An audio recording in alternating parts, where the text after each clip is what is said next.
গাজায় রক্তপাত বন্ধ না হলে ইসরায়েলের বিরুদ্ধে হামলা অব্যাহত রাখার হুঁশিয়ারি দিয়েছে ইয়েমেনের বিদ্রোহী গোষ্ঠী হাউথি। এরই ধারাবাহিকতায় গত 10 মাসে প্রায় 70টি বাণিজ্যিক জাহাজে চালানো হয় একের পর এক হামলা।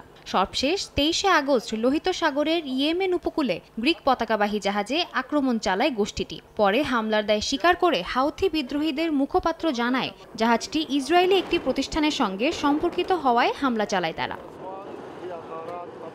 মার্কিন কর্মকর্তাদের দাবি, হামলায় ক্ষতিগ্রস্ত ওই জাহাজ থেকে অজ্ঞাত কোনো পদার্থ নির্গত হতে দেখা গেছে। জাহাজে প্রায় 1,50,000 টন অপরিশোধিত জ্বালানি তেল ছিল বলেও জানানো হয়। এই তেল নির্গত হলে গুরুতর পরিবেশ দূষণের আশঙ্কা প্রকাশ করে ইউরোপিয়ান ইউনিয়ন। তবে বৃহস্পতিবার সংস্থাটি জানায়, বেশ কয়েকবার গুলি চালানোর পরেও জাহাজটি থেকে কোনো ধরনের তেল বা ক্ষতিকর পদার্থ নির্গত হয়নি। এরই মধ্যে প্রায় 1 সপ্তাহ ধরে ভাসমান বিধ্বস্ত এই জাহাজটি সরিয়ে নেওয়ার অনুমতি দিয়েছে হাউথি।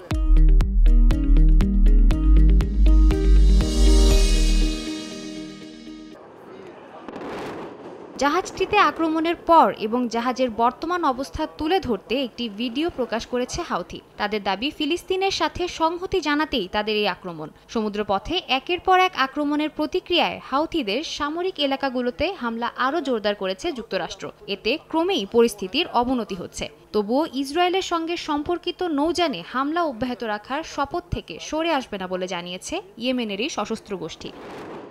সাদিয়া তাসনিম, সময় সংবাদ।